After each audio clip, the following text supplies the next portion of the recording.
PDP Laban Street, PDP Laban Street, PDP Laban Street, PDP Laban. Pondo, Pato, Bongo, Hinlo, Mata, Matuleta, Lambino, Rodriguez, Salvador, Kibuloy sa Senado.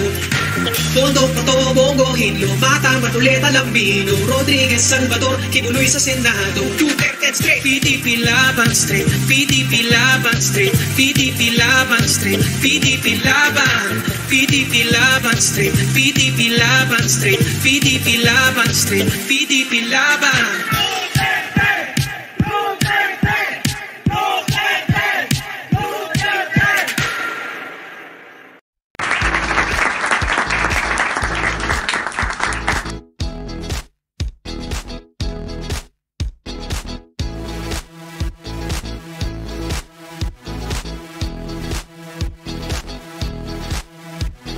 Hi, kamusta mga chong, and welcome po dito sa ating channel. It's nice to be here and exciting, no? Dahil po tayo po ay meron naman po tayo. Well, actually, I guess I'm gonna react on something sa mga ini-endorso po. But before we start, I just wanna say thank you. Thank you po sa inyong lahat, no?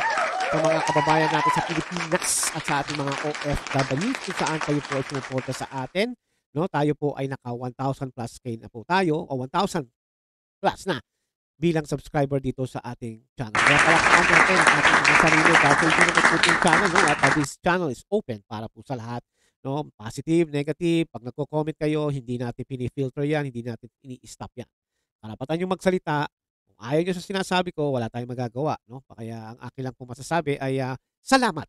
Maraming salamat. And because of that, no, gusto ko po sanang parang magbigay lang po ng konti, no, ng show of appreciation dahil po sa pagsuporta nyo sa ating channel, kung saan pinag-uusapan pa namin to ng aking moderator at administrator kung anong gagawin parang ika nga mamimigay tayo ng konting ayuda. Why? Dahil ito po, again, it's an appreciation sa mga subscriber natin at sa viewers, no? Kung hindi man kayo ay nagsasubscribe pa, edi mag-subscribe na kayo. In that way ay makasama kayo sa ating ayuda giveaway, no? Para ang akin kasi po, base po sa pinag-uusapan namin ng aking moderator and administrator ay ito po ay yung tipong palabunutan, no? Kailangan po nakasubscribe kayo dito sa ating channel at ilalagay niyo yung pangalan. Now, kung hindi naman kayo, ito, by the way, before I continue, ito po ay para po sa Pilipinas, sa mga Pilipino nating kababayan.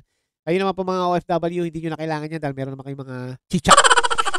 Ito po para makatulong lang tayo ng konti. Hindi naman matagalan, hindi naman tayo, pero ang akin lang nga, again, bilang thank you, pasasalamat po sa inyo.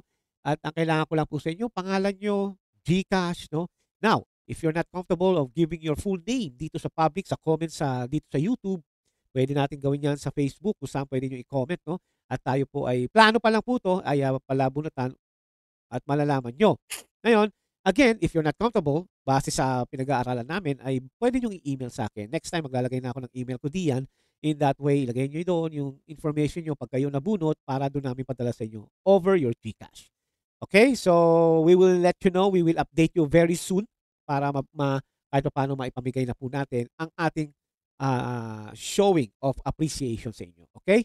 Maraming salamat po. At sa mga hindi pa po nakaka-subscribe at napadaan, subscribe kayo, sali na rin po kayo sa ipamimigay nating ayuda na konting chicha, no? At saka po natin ipapaalam sa inyo. Okay? Alright. At syempre po, no? Kamusta kayo mga bansang Pilipino? Oh, I know. It's really hard. It's really hard to say na parang ang tanong ngayon sa Pilipinas ay are you still alive? And are you guys okay? So, ganun na tanong instead na yung panahon ni Tatay Digong, kamusta na kayo dyan? Mabuting-mabuti kayo dyan. Pretty sure, pero ngayon parang ganun na. Kaya sa mga bansang sa Pilipino, kayo po'y mag-iingat at dasal-dasal lang po at God will help us. No? At alam ko marami ngayong demonyo sa gobyerno at dasal-dasal lang at sooner or later ay makukuha rin natin yung tinatamasa natin na iniwan ni Tatay Digong na ngayon ay pinigilan ng bangag. Dasal-dasal lang, kaya natin yan. At ika nga dumadaan tayo sa process na, ika nga dire-diretso na yung takbo, no, ni Tatay Digong administration, nung si bangag na, ay adik pala, at saka budol, gumanyan tayo. Di ba? No, ngayon, kailangan natin ng isang Duterte ulit na si Sara para gumanyan, pero hindi pa diretso na. Pataas na.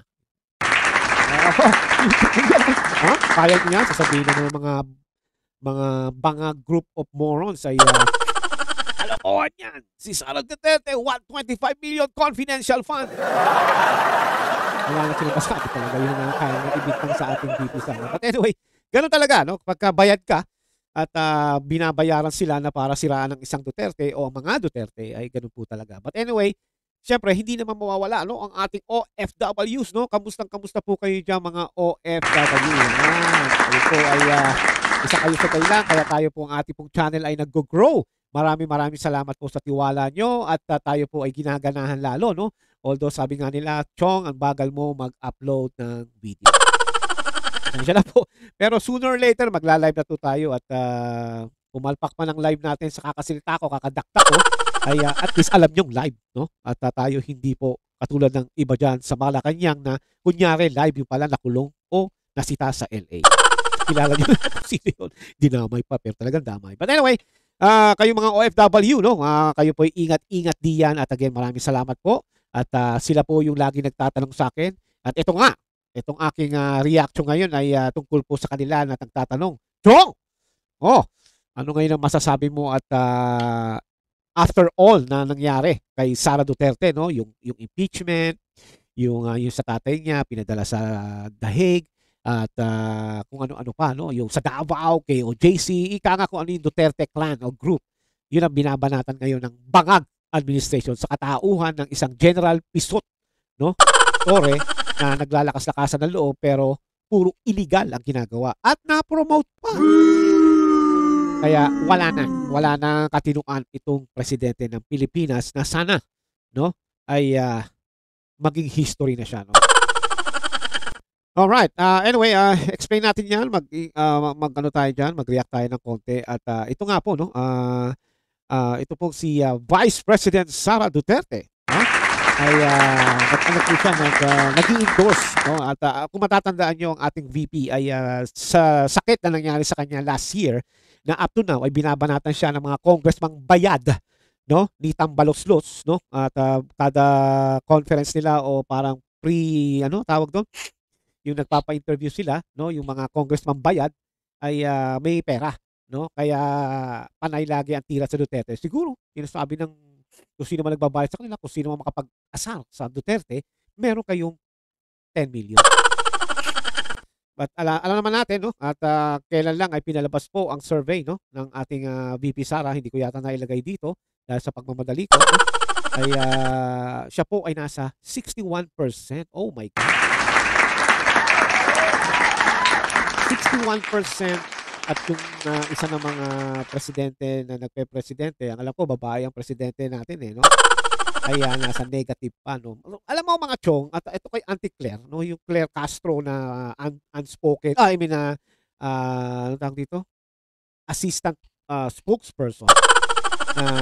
Ito raw ay dahil sa pag-fake news ng mga social media. Alam mo, Auntie Claire, lahat ng sinabi sa social media ay totoo. Kung alam mo naman palang fake, ang yung sinasabi mo kaya naging negative ang ating Pangulong Budol at Bangag, sana nag-file kayo. Magaling naman kayo sa pagkakaso, di ba? Utusan mo si Gadon. Wala na nga ginagawa yung taong yan sa Malacanang, bayad ng taong bayan yan. Utusan nyo para may mangyari naman. Lumalaki na naman ang tiyan yan, tumataba na naman. Mamaya aatakihin na naman yan. Sobrang dami na nakukuha. So utusan nyo na mag-file ng demanda. Kung kay VP Sara, nag-file siya ng demanda sa sa court yata yun, no, sa integrated bar, no, na tanggalin na kanyang lisensya, diba? Bakit ito? Kung talagang fake pala, unclear, no? Bakit hindi nyo idemanda? You have the power, you have the source, you have the money of the Filipinos, might as well use it, no? Gago ka, Anyway, totoo naman po yung sinabi ko, no? Si Unclear kasi, kaya nga nilagay yan sa spokesperson, ay para lang tumira sa Duterte. Imagine that, since nung siya ay na-hire, ayun palagi ang kanya sinasabi. Obsessed kay Duterte yan. Malay mo, type niya mga Duterte. Ayun niya lang aminin. No? Anyway, kaya ko po inaano to dahil nga po ay si VP Sara nga po ay kailan lang nag-endorse ng mga galing ng mga alyansang bangag. And come to think of it, no? At ito naman kasi mga in-endorse niya, no? Maliban kay Marcoleta, dahil alam naman natin kakampihan ni Sara, no? ay ito naman ay in history, good terms naman sila ni Tatay Digong. Sino ba 'to? Siyempre kilala niyo na, 'di ba? Ito po, 'yan, 'di ba? Ito pong, si Manny Villar ay alam naman natin na dati niyang kasama ni Tatay Digong 'yan. And, si Camille na alam naman natin na nagpalista sa Bangag Alyansa, 'no, ay, siguro na-realize niya na, "Wait a minute," 'no, na mukhang nagkamali siya nagpagpili. Eh, talagang totoo 'yan, Camille. Pumili ka, adik pa yung, pinili mo. Mabuti na lang at natauhan kaagad, at least ay, lumipat ka kay, VP Sara. Although alam naman natin na may mga taong mga hindi 100% support kay VP Sara sa endorsement niya, na may nagsasabing, "Hindi ka na ba nadala o yan ay galing sa kabila, baka mamaya ganyan, ganyan, ganyan," 'no? Pero sa atin, alam mo mga chong, kung kayo ay naka-experience na ng ilang taon sa politics, alam niyo kung bakit ganyan ang ginagawa ni Sara, okay? But anyway, sabi nga natin, 'di ba, sabi ng iba na we have the Duterte, 'di ba? 'Di ba? We have the Duterte, straight na natin 'yon at nasa inyo na 'yan mga chong, kasi kailangan naman talaga ng, 12. So, it's up to you if you're gonna put Camille Villar o si Amy or si Gringo, eh, yan yung mga kumakalat, eh. Usually may Gonzales pa. I rather go to Gonzales. Dahil bago 'to, hindi pa 'to nagiging senador at, may maganda naman ang kanyang mga sinasabi, why not? 'Di ba? Eh, sila Amy, si Camille, you know what? Si Camille, bigyan natin ng benefit of the doubt kasi bago rin yan, eh. 'Di ba? Puwede niyo naman ibase yan sa ginawa niya nung siya ay congresswoman. Ibase niyo diyan. Ano ba ginawa nitong taong 'to na nasa Congress, 'di ba? Isipin niyo yan. Kasi hindi ko siya masyadong kilala, eh. Ang kilala ko si Manny Villar. Tropa ko yan, eh. Hindi, biro. Hindi. Ibig ko sabihin, yung mga nagawa ni Manny Villar, at least, ano, may alam tayo, daming bahay niyan. Hindi, biro lang. But anyway, it's up to you guys. So, it's up to you if you wanna vote for Camille Villar, in-endorse yan ni VP Sara, nasa inyo na yan. Basta huwag niyo kakalimutan, ilagay niyo agad sa 10 ang PDP straight, no? At, kayo na pong bahala, okay? So, good luck na lang po kay, Camille Villar, no? At tayo'y tinaas na ni VP Sara. I'm pretty sure medyo umangat ka dahil isa ba namang Sara Duterte ang nag-angat sa iyo, no? Kamay pa lang 'yan, pero pagkaiba-iba pa 'yan, okay? Anyway, panoorin natin ang, video clip na ginawa nila Camille Villar at ni VP Sara Duterte. Here we go, guys. Sa panahon ngayon, kailangan tunay na kaibigan. May malasakit sa bayan, mga mahihirap, tinutulungan. Yun. Kinakailangan, totoo yan, mga chong. Kasi if ever nakalusot ang Camille Villar, titignan natin kung talagang pro-mahirap yan. Remember, bilyonaryo yan, mga chong. Hindi na kailangan niya gumawa pa ng pera sa gobyerno. Di ba? Sabi nga ni Pastor Kibuloy, I don't need money. I just wanna help people. Sana ganyan din si Camille Villar. May nagawa naman ang nanay niyan at saka tatay niyan, although hindi ko naman sinusundan ang kanilang mga ginagawa sa Senado, but the thing is, I just hope this time, may social media na, aalamin yan kung makakalusot si Camille Villar. Kahit ako mismo, aalamin yan. No? Remember, in-endorse siya ni VP Sara, so we will see. Kung makakalusot yan, we will see. Okay? Kay Camille Villar, panatag ako. May magandang bukas na parating. Sa magkakaibigan, Walang iwanan. Yun. Kaya mga chong, kayo na pong bahala if you wanna Camille Villar, kasi nga kailangan pa naman natin ng dalawa. So, it's up to you guys. And I heard nga, wala na nga ito sa alyansang Bangag. No? Which is natauhan na si Camille Villar, no? Dahil baka mamaya dyan, sa kakasama mo sa mga Bangag, baka maging ganun ka na rin, di ba? Yun lang. Okay? At syempre, no? Kung di pa nakakalimutan pa ba natin ang ating number 1 choice, okay? Sino pa ba yan? DC. Congressman Marcoleta, the future Senator number 1. Yan po ang ating po, no? At syempre, inundors na rin po yan ng ating Vice President Sara. Sunod-sunod na po yan. Meron na rin kay, kay sino ba to? Si Mondok, no? At hindi ko lang na i-upload pa rito. Pero meron na, no? At ito nga po, panoorin natin ang video ni Sir Marcoleta endorsed by VP Sara. Iisa lang ang Rodante Marcoleta Talaga? sa Senado. Totoo yan, ma'am. Hindi natitinag, Yup. hindi natatakot, Yup. at laging nasa panig ng tama. Oh, yeah.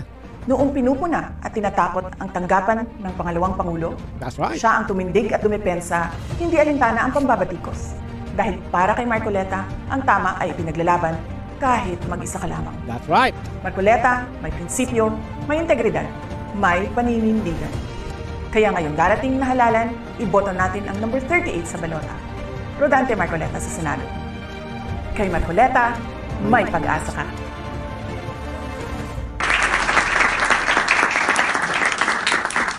Yun, mga chong, no? Huwag po natin kalilimutan, no? Dante Marcoleta. Rodante Marcoleta.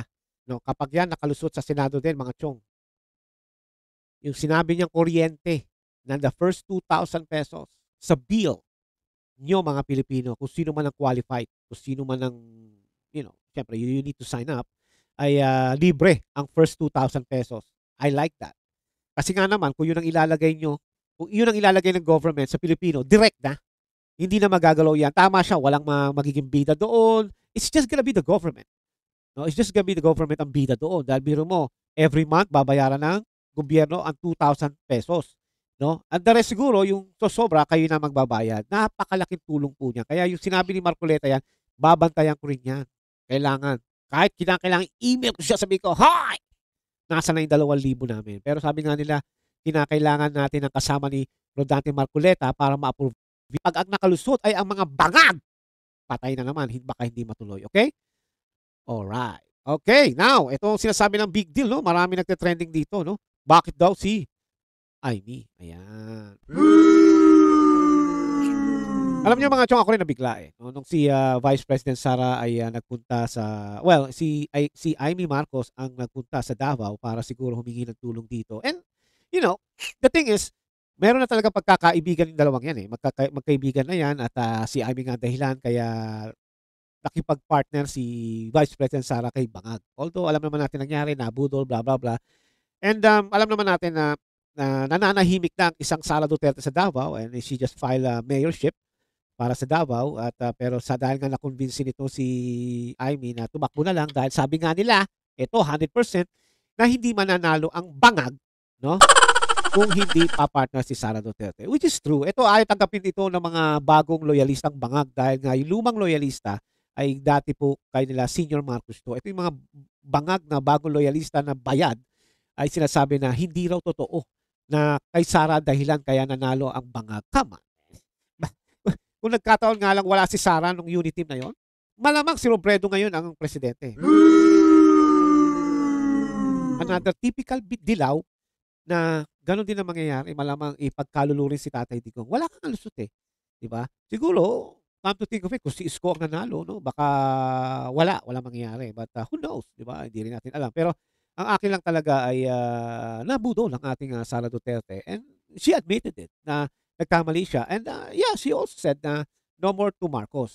And the thing is, the reason why siguro ito ay ginawa ni VP Sara ay, again, kung talagang matagal na kayo sa politika, and if you know the world ng politics, maiintindihan nyo kung bakit ito ginawa ni VP Sara. May nagsasabi na desperada na raw ang ating Inday dahil daw sa impeachment trial niya. That's not true. No? That's not true. Hindi ako naniniwala doon. Siguro lang talaga merong medyo magkaibigan itong dalawang to. Diba? Kung natatandaan nyo sinabi ni Sara, we are friends. Beyond politics yata ang sinabi niya. So siguro gano'n na nangyari ngayon. We don't know them. Siguro sa social media ganito, ganyan. Pero sa likod ng social media, hindi natin alam kung nag-uusap talaga sila. We don't know. At hindi rin natin alam kung bakit ginawa ni Amy yung hearing. No? And we don't even know kung yun ay matutuloy o kung may mangyayari. Sana nga may mangyari at sana nga si Amy ang dahilan upang mapauwi niya ang Tatay Digong. Dahil alam niyo mga chong, ang akin lang naman, kung titignan nyo mabuti, ito lang si Amy ang hindi bumitaw nung tumakbo ng presidente si Tatay Digong noong 2016. At ang balita ko pa ay financially nag-support nito kay Tatay Digong. Ito lang daw ang gobernadora na hindi bumitaw sa isang Tatay Digong. Tinuloy niya ang support kay Tatay Digong. So, who knows? Diba? Siguro, ganun din ang ginagawa na ngayon ng mga Duterte sa kanya. And unfortunately, she's still a Marcos. And we don't know what are or what is ang nasa utak niya. No, hindi natin alam kung gagamitin niya ba ulit si Sara or what. Pero sabi nga nila, it's about friendship, no? Beyond politics. So, we don't know. No, pero para sa akin, this is just part of a strategy ng isang politician. And you know that Sara Duterte is a politician. Okay? Hindi ako naniniwala. Sinabi na ni Sara yan noon na no more to Marcos. And then suddenly, sinabi niya ngayon na in-endorse niya si Amy. Hindi naman si Budo lang kanya susuportuhan. No. Although sabi nga nila, magkadugo pa rin yan.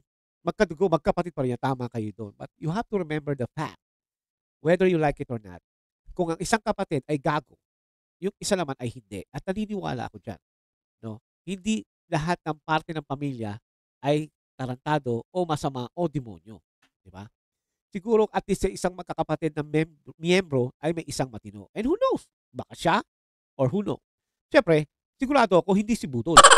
Addict eh. Pero sabi nga nila, mabait din naman daw si Budol, kaso nga lang, drug addict.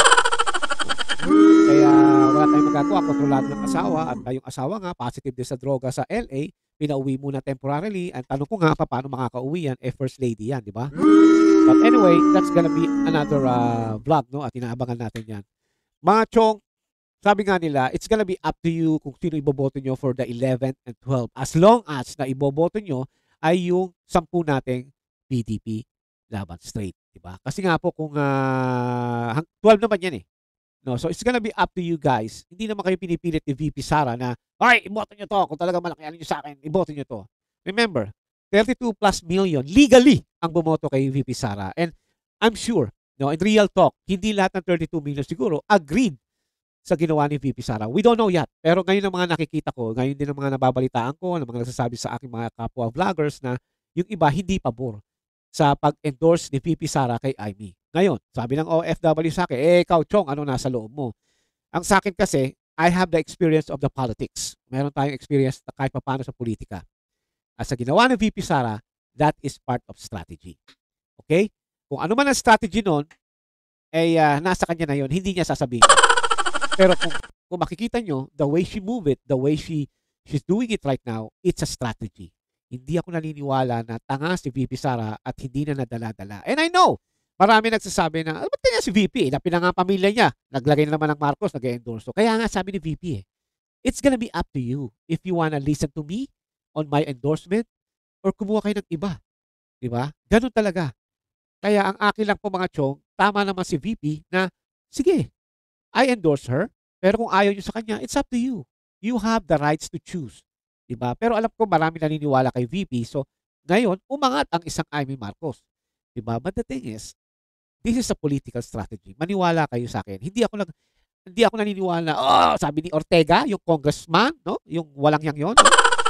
Kasi sabi, desperado na. At saka si TikTok boy.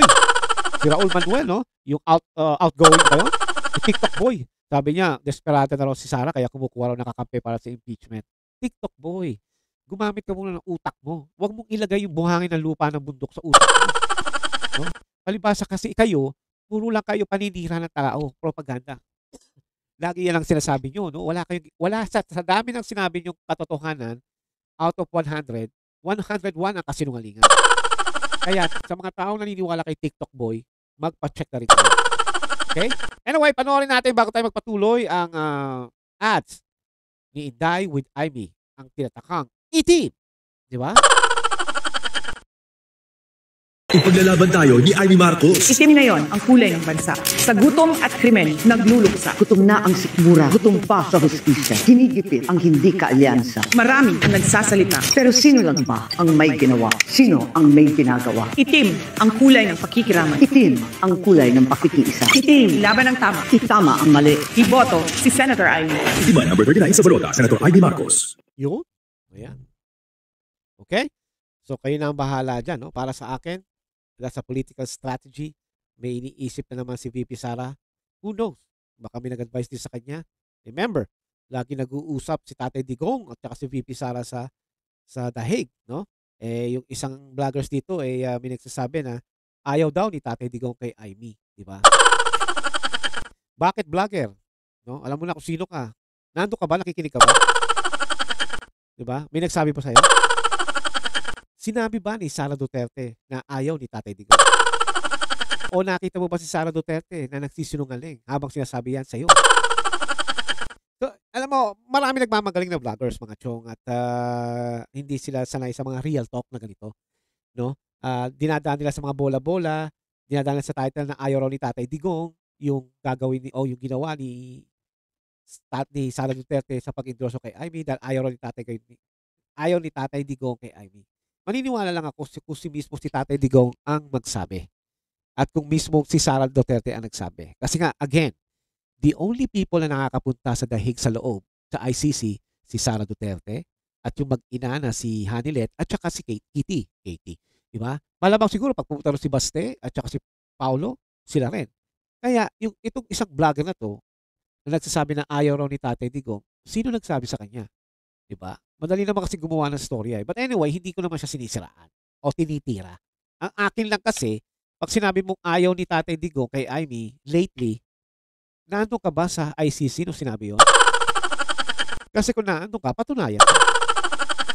O 'di ba maraming OFW at Pilipino sa labas ng ICC? Maybe you can ask them, you can tell them. Sabihin mo nga na pumasok ako sa loob. Eh, hindi ka nga nakapunta sa dahig, eh. Mahilig ka lang sa Japan.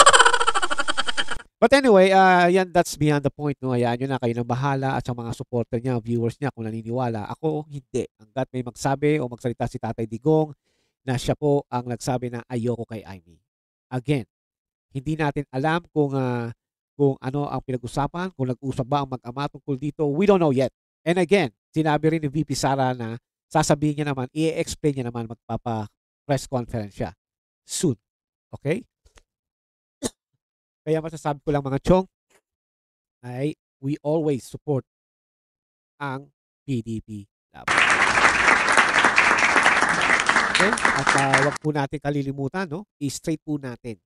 Dahil kung hindi po mangyayari to, hindi lang si Sarang kawawa rito, tayong mga Pilipino naman. Remember, majority ngayon ng government ay tumatarantado sa Pilipino. Alam niyo yan, no? Aminin na natin. No? From Congress, sa Senate, sa Executive. Yung Supreme Court na lang medyo inaasahan natin, but we don't know. Baka mamaya after 2 to 3 months, kanila na rin ang Supreme Court. Kasi pera-pera nga lang ang nangyayari ngayon sa gobyernong Pilipinas. No? Kasi nga alam nila kung paano nila pagalawin ang mga Pilipino by way of ayuda. Think about it. Nakikita nyo naman sa real video, sa TikTok, sa YouTube short, na maraming mga politikong taong tumatakbo muli, especially sa Congress, na ang katwiran nila is, pag ako nanalo, may ayuda kayo. Di ba? Hindi man lang nila sinasabi na, pag ako ang nanalo, we will create something, a job. Kasi nga, I hate it pag kayo lagi umaasa sa gobyerno sa ayuda. Di ba? Instead na yung pera na yun, madadala natin sa ibang project, no? Sa ibang like education, di ba? Ay napupunta lang sa ayuda. Are you guys happy with that? Sa ayuda lang kayo mapupunta? Instead na sabihin nila na gagawa tayo ng isang program na makapag-aral ang mga tao at para makapagtrabaho sila, and we will pool o we will attract the investor dito sa Pilipinas. Eh paano mangyayari yun na security natin ay baksak? What the fuck? Diba? Wala. Ang mga pulis, mga kalat-kalat na lang, either bangag o nalalagayan o kasama sa krimen. How? Kasi kung akong investor, di ba? Ay bakit ako mag-i-invest sa Pilipinas? Di ba? Sino naman ang kawawa dito mga chong?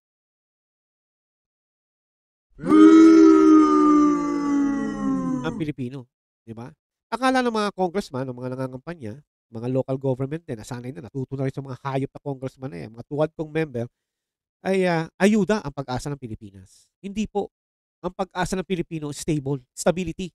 Kailangan nila ng trabaho. They don't need to be like the manager or presidente o ikaw na CEO. They don't need that. They just need jobs para every 15 days to 30 days meron silang makukuhang sweldo at may papakain o maibibigay sa kanilang pamilya. Hindi ayuda. Ayuda is just what? Today. Tomorrow, ano na magagawin mo? Nganga ka na naman, di ba? Hindi ka nilang trabaho. Every 15, 30 days may nakukuha sila. At ang maganda nito ay nagbabayad sila ng tax. At syempre, the more trabaho, the more tax, the more na mag-grow ang Pilipinas. Pero wala po eh. Uutang pa tayo. Dahil inubos na ni Tambaloslos ang pera. Wala pang June. Diba? So, mga chong, think about it. Kung boboto na naman kayo ng mga recycling na senator, ano mangyayari? So, ganito na lang ba talaga tayo? Unless makapunta ka ng ibang bansa at maging stable ka doon o doon ka na lang manirahan, okay ka na. Maswerte ka na. Do you think the whole Filipino are outside the Philippines right now? No. Any paggawa nga ng passport, papunta nga sa DFA or kung palakad nga lang ng papeles, hirap sila, they need pamasahe. Imagine that. Diba? Hindi naman kailangan talaga na lahat ng tao sa Pilipinas maging mayaman. Maging stable lang, magkaroon na ng trabaho. Ano ba naman yung mga factory workers o yung mga something na pwede nilang gawin. Diba? Kaya, ang atin na sana, tignan nyo mabuti ang mga kandidato. Dahil, kung sasabihin sa inyo, katulad nga si Nograles, diba? Ang hindi ako nakalusot sa Congress na to, wala nang ayuda. Bakit ganun? 'Di ba? Parang nilalabas niya na mukha tayong lahat na nganga at pera, 'di ba? Ayaw nilang mag-grow ang Pilipino, ayaw nilang maging stable. Ayaw nila na kapag nakiipon ang Pilipino, magnenegosyo sa Pilipinas, another tax na naman. 'Di ba maganda yung gano'n? 'Di ba? 'Yun ang ibig ko po sabihin. Kaya mga chong, atin lang po, iboto natin ang PDP. 'Di ba? Si Mata 42, si Bato 22, si Bongo 28, si Marcoleta 38, si Rodriguez 56, 'di ba? Si Lambino 34, si Hinlo 30, at number 10 naman si Bondok. Iboto natin mga chong. And again, kapag binoto niyo yan, yung dalawa, kayo nang bahala. 'Di ba? Kasi itong mga taong to, bago. 'Di ba? Ang re-elect lang dyan si Bongo at si Bato. Yung iba bago. Ikumpara nyo yan sa recycling ng bangag. Ikumpara nyo. Mga abogado yan. Si Mata, doktor. Oh. At least may isang doktor na magiging senator na ang focus niya sigurado sa health. Kasi itong 6 na to mga chok, ay 6 na to, ano pabihira. Kasi pagbibilang ko palpak, ibig sabihin itong 10 na to, kapag hindi nila ginawa, abay talaga nating iyaano yan, talaga nating sisingilin yan. Oh, by the way, wala sa picture si Kibuloy, no? Dahil ito ay luma ko ng picture, di ba? Pero ang akin lang mga chong, no, ay wag nating kalilimutan. Iboto natin. Sila lang ang pwede nating sa ngayon maaasahan. Now, pag sila hindi gumawa ng tama, pwede natin silang banatan. Hindi bugbugin. Ibig sabihin, banatan natin na salita. Ito sinabi mo bakit hindi ka tumutupad sa usapan? Again, it's only 6 years. Pagkano, sipaan nyo na ulit. Pambihira naman kayo. Ito, wala naman po sa, wag nyo mamasamayin, no? Pero, alam nyo, si Robin Padilla, napalusot nyo di ba? Oh. Bakit itong mga may pinag-aral? Hindi ko naman minamasama dahil hindi nakapag-aral si Robin Padilla. Pero, guys, look what he's doing right now. Kung ano na lang iniisip, nag-i-endorse ng mga kung sino-sino. Sabihin nyo na naman, si Sara din, ganun At least si Villar. Diba? Malinis yung tao na yan, bago. Oh. Si Robin, ang mga ini-endorse, mga ayoko muna magsalita, no? Okay? Kaya mga chong, no? Again, I'm sorry, wala ang picture ni Pastor Kibuloy dyan, pero isama nyo po si Pastor Kibuloy number 53. Okay? Pero nandiyan naman sa akin, dito sa corner, nandiyan si Pastor Kibuloy. Ito lang aking poster na to ang wala. No? Pero again, iboto po natin ang ating PDP. Sila lang po ang pwede sumambot sa inyo at kay Vice President Sara at kay Tatay Digong. Again, 32 million plus. Yung 32 million na plus na yun mga chong, lumabas kayo, bumoto kayo at iboto nyo ito ng straight. Isang tao ang iboto nyo, ayan 53, si Pastor Kibuloy. Iboto nyo ang isang tao, ang straight na to, bawat numero, pasok yan mga chong.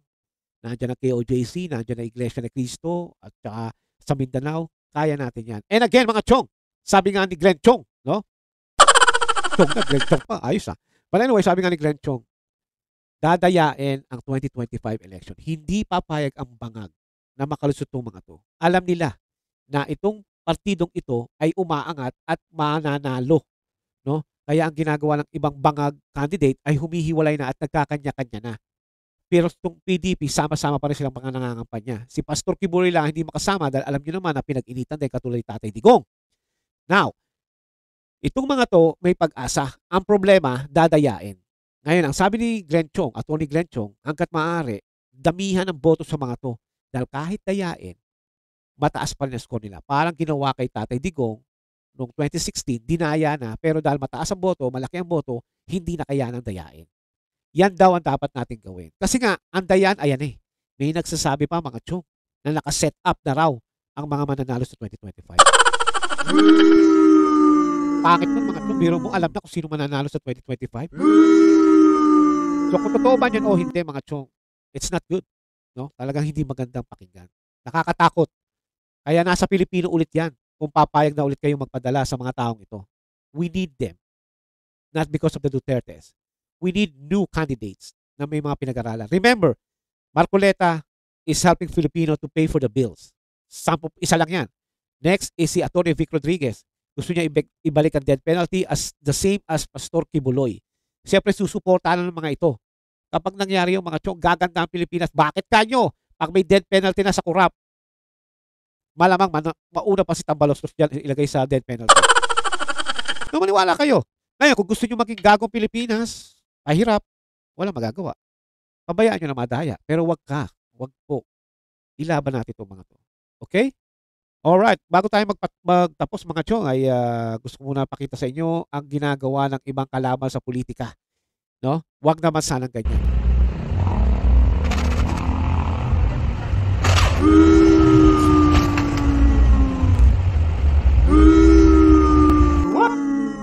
What the fuck? That's right. Mga chong, ito yung mga tao na hindi sport lumaban. And malamang, mabuti na lang po pala ay itong tao to napansin agad. And come to think of it, dapat yan nireport nila sa COMELEC eh. Ewan ko nireport yan. Pero hindi tama yon. And how many kaya ang ginagawa ngayon ng mga kalaban ng mga PDP sa buong Pilipinas? Hindi natin alam. Pero I'm sure merong ganyan. Sample pa lang yan mga chong. Ang ginagawa nilang pandaraya. Pandaraya na yan eh. Biro mo tatakpan ka. Ibig sabihin, takot ka. Ba't ayaw mo maglagay sa ibang di ba? Wall na ilagay mo yung mukha mo. Ibig sabihin, takot sila. Kaya mga chong, magulo ang magiging eleksyon at sana po ay kayo na ang bahala. Okay? Alright, hanggang dito na lang po at sana po ay nagustuhan nyo ang ating reaction, no? At sa susunod po muli, no? At si Pastor Kibuloy ay lumabas na. At tayo po ay magre-react doon. At sana po ay nandiyan kayo kapag ako po ay nag-react sa kanya. Okay? Already, hanggang dito na lang po. Again, salamat po, no? At again, tayo po ay don't forget to like video, comment, subscribe, at syempre po, i-share nyo para kumalat po itong ating video, okay? And again, no, in behalf of our group, at syempre po kay VP Sara, at sa mga DDS, at syempre po sa PDP straight, iboto po natin, no, ang ating pong PDP laban straight. Mahalin natin ang Pilipinas, mga chong. Kailangan natin yan. Salamat po.